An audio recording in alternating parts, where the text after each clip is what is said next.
The Nightbeat starts right now. The community recovering from a night riddled with violence Saturday in San Antonio. 4 confirmed shootings just that night. 2 of those involve law enforcement using deadly force. It's a trend that community leaders are trying to end. The Night Team's Camila Juarez tells us about a community-driven violence prevention plan that'll soon be in the hands of city leaders. Just before 9 last night, Bandera County deputies exchanged gunfire with a murder suspect at a Walmart on the city's northwest side. I've never seen so many cops, so much manpower, lights and sirens all at once. Soon after that shooting, San Antonio police officers shot a man with a large knife on the south side. I have not seen the body cam video. Witnesses reported that there was a confrontation. Around 10, San Antonio police found a woman shot twice in the head. And early this morning, a teenager was shot on the west side in what police are calling a drive-by shooting. If we can come together, we can reduce this. Community leaders are fed up and teaming up to put an end to the cycle of violence in San Antonio. Metro Health, along with dozens of community organizations, have finally completed a 5-year violence prevention plan. If it's everyone's problem, everyone must join in the solution. Bring it to the table. The violence prevention plan tackles gun violence, violence among youth, domestic violence, and sexual violence. What have they done in New York, Chicago, worked in these places? And then what can be imported to work here? Some of the proposed strategies include a youth ambassador program where young people will encourage their peers to stay away from violent activities. Another proposed strategy was to create a hub for violence prevention so people can access resources faster and easier. If we have that kind of one-stop shop where whether it's a concerned citizen or, somebody who's serving youth or can reach out and say, hey, what resources are there? Who do I call? What can I do? Metro Health is set to bring the violence prevention plan to city leaders in coming weeks.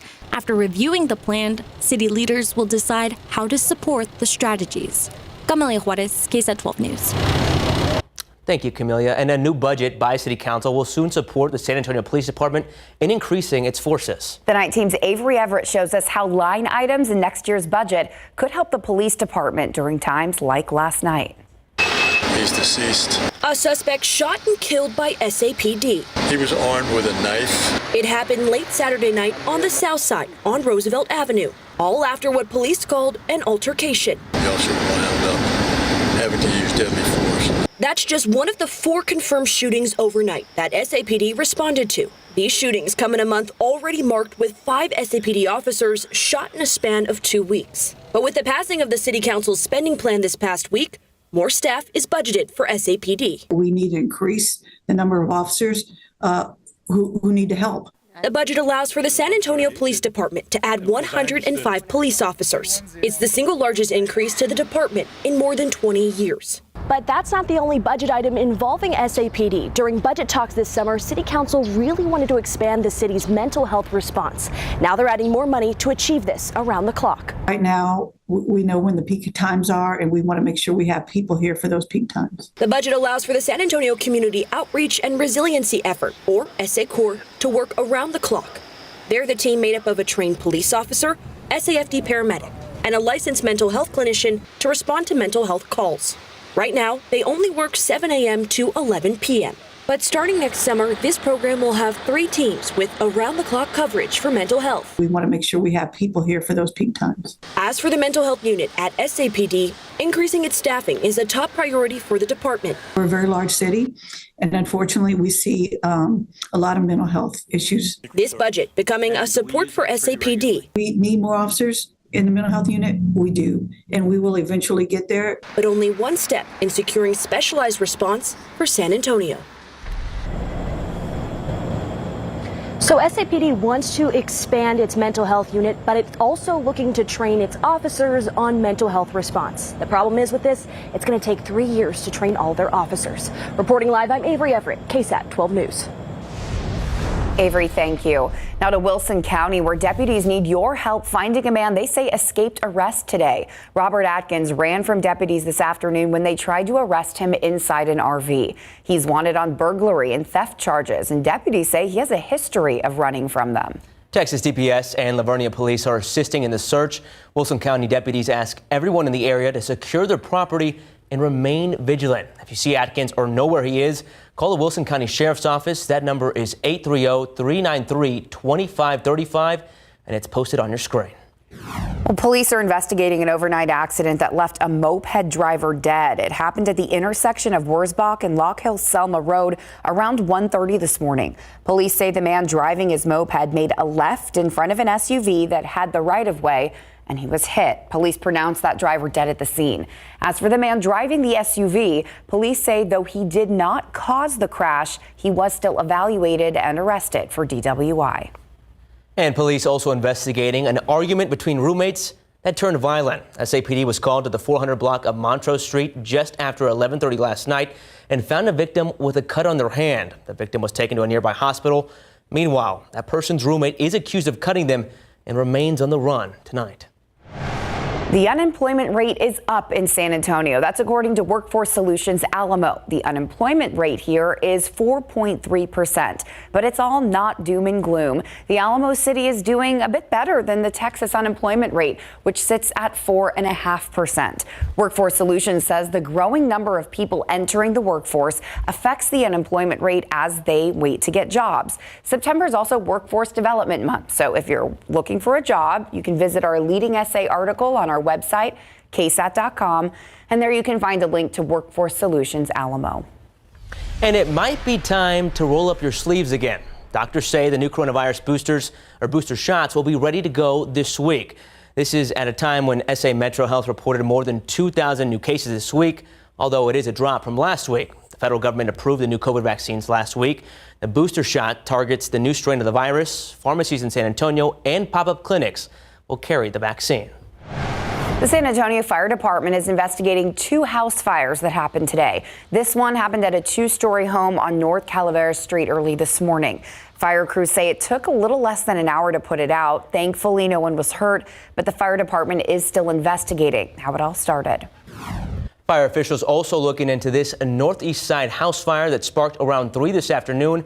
The fire at this home on the 4600 block of Lindis Farm broke out because of food on the stove, according to fire officials on the scene. The house suffered minimal damage, and luckily, no one was hurt. Now, 20 military veterans in San Antonio got the trip of a lifetime this weekend to Washington, D.C. They visited the National Mall, saw memorials dedicated to their service and sacrifice, and it's all thanks to Honor Flight San Antonio. Very special for them. Honor Flight 17 included veterans from 4 branches of the military. The vets ranged in age from 68 to 92, and they were welcomed back with open arms to the Alamo City this afternoon. It was absolutely wonderful.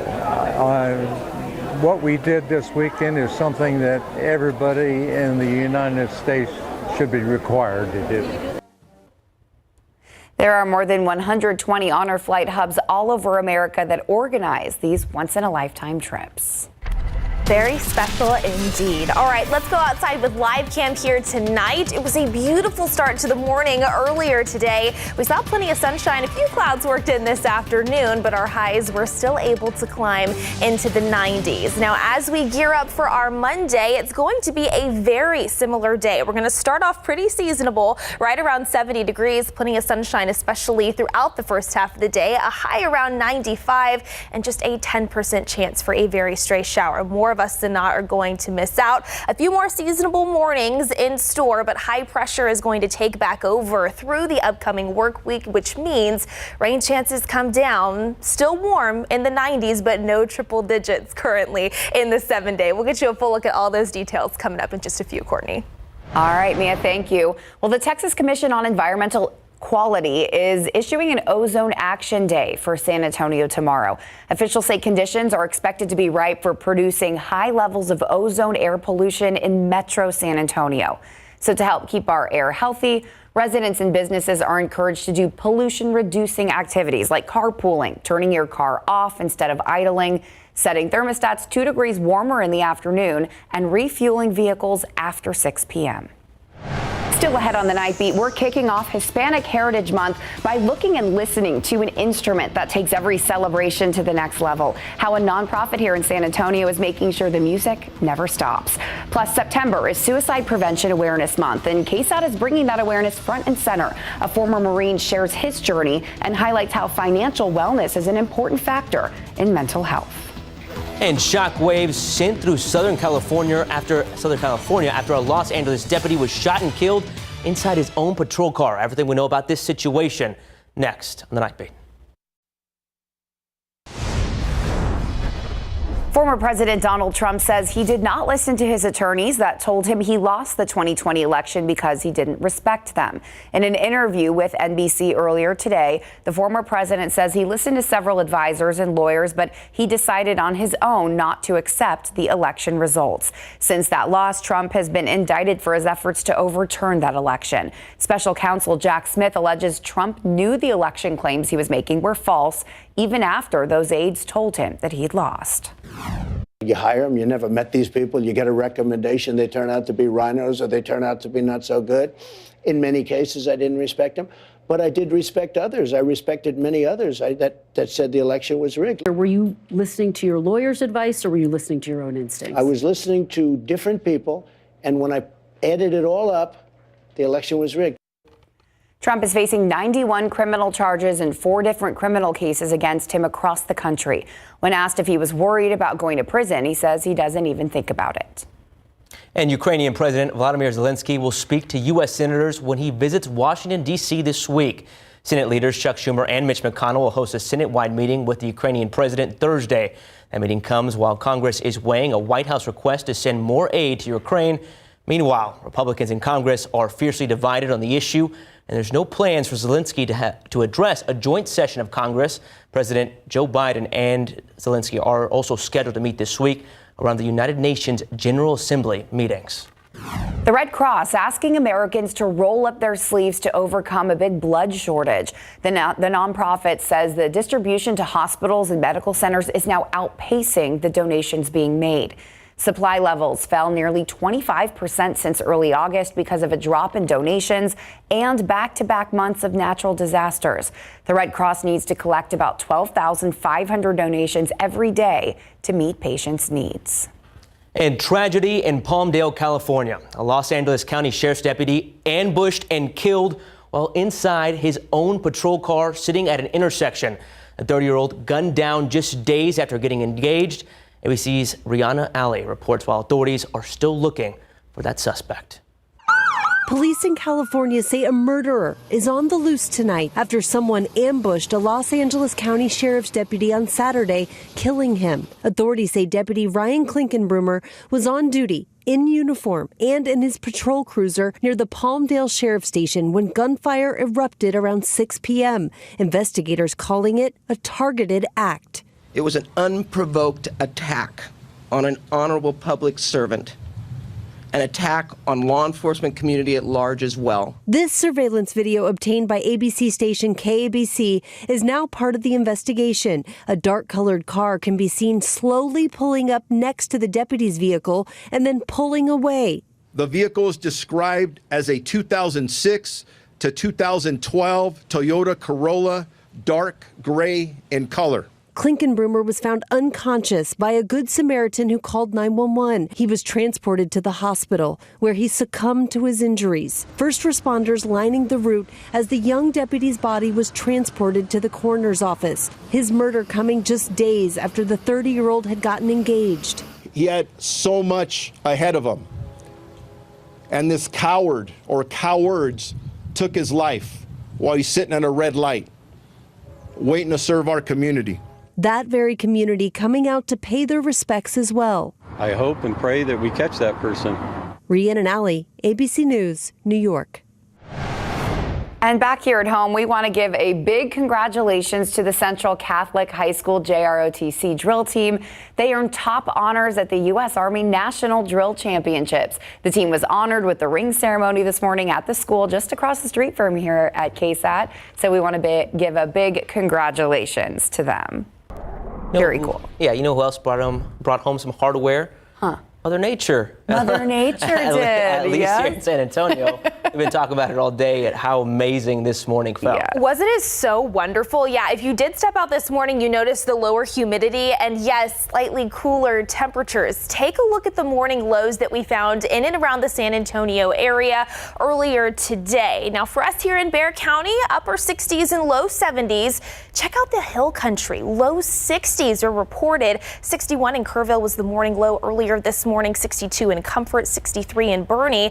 For us here in San Antonio officially, 69 was the morning low. Get this, that actually makes for the coolest morning that we have seen here in town since June 7th. That's over 100 days ago. So yes, it definitely was welcomed. As we head into your Monday tomorrow and even into Tuesday, pretty similar. Upper 60s, low 70s expected here in town.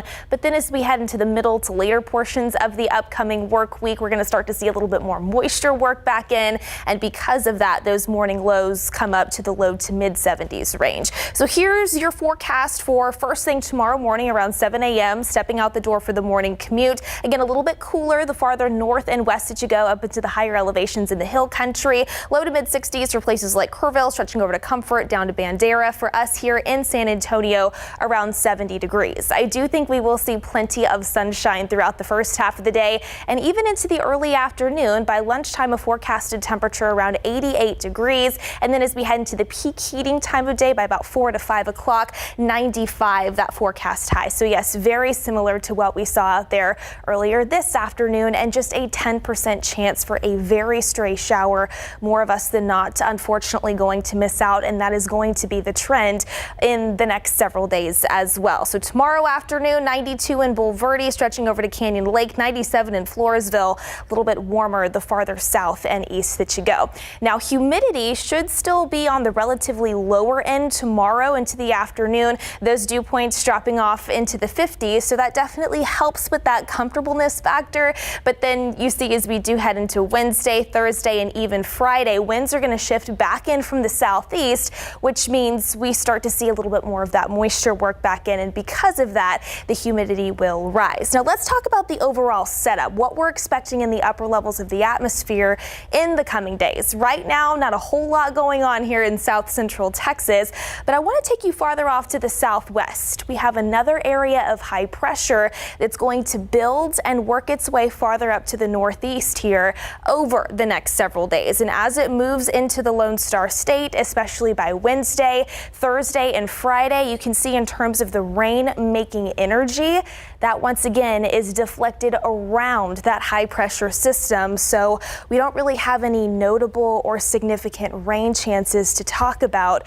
through the upcoming work week. Just a 10% chance maybe by Thursday and Friday, a better chance closer to the coast. Of course, we will continue to keep you posted, but for the most part, plan on it being pretty quiet and warm with temperatures still in the 90s in the afternoons. All right, until then, mostly clear out there right now here in San Antonio, a temperature of 85 degrees. Dew points lower though, so it actually feels like 85. Not too bad out there. 81 in Bulverde, 84 in Canyon Lake, the current temperature 85 in Divine, and 87 in Cashville. Again, tomorrow morning and into Tuesday morning should be pretty nice out there. We're going to start around 70 degrees, and then those morning lows will start to build by the middle to later portions of the week as we start to see some more Gulf moisture work back in. Highs still in the 90s, so yes, hot, especially for mid-September. But hey, at least we don't have any triple digits on the 7 days, so we're trending in the right direction, guys. Easy to be more positive, I guess. We could be annoyed, but You guys are still a little spoiled because about a month ago at 10 o'clock we were doing live shots. It's flirting. It was flirting with 100 at 10 o'clock. I was like, what are we doing here? And the feels like temperature, I'm sure, was even hotter than that. So yeah. Mid 90s right now, and then, 80, 85. Yeah. At 10 o'clock. I'll take it. Thanks, man. We'll be right back. Well, the Dallas Cowboys face the New York Jets today, looking to sweep both New York football teams in the first 2 weeks of the season. For a preview of what's on instant replay, we get to go live to the AT&T Stadium where Larry Ramirez has more. Larry. Yeah, thank you very much, Courtney. So the Dallas Cowboys have taken 2 huge bites out of the Big Apple. Heck, they've eaten the whole thing, right? And now they are 2-0 on the young season. Coming up tonight on Instant Replay live from AT&T Stadium. They've got Micah Parsons one-on-one on the left tackle. And back goes Wilson, standing hit sack. Micah Parsons, second of the year, first of the day. The Lion, Micah Parsons, was too tough to tame for the Jets offensive line. He sacked Jets QB Zach Wilson in the first quarter, and what turned out to be a pretty good day for the boys' defense, holding the Jets at just 10 points after shutting out the Giants last Sunday. Mary and Larry are here in Arlington with more. Stroud is going to be sacked. Ball comes out. Texans rookie quarterback C.J. Stroud fumbled the ball in Houston's third offensive snap of the game, and it was recovered by the Colts. That was the beginning of the end for the Texans and for Colts QB Anthony Richardson, who scored on the next play, and then he got hurt. Post-game reaction is on the way.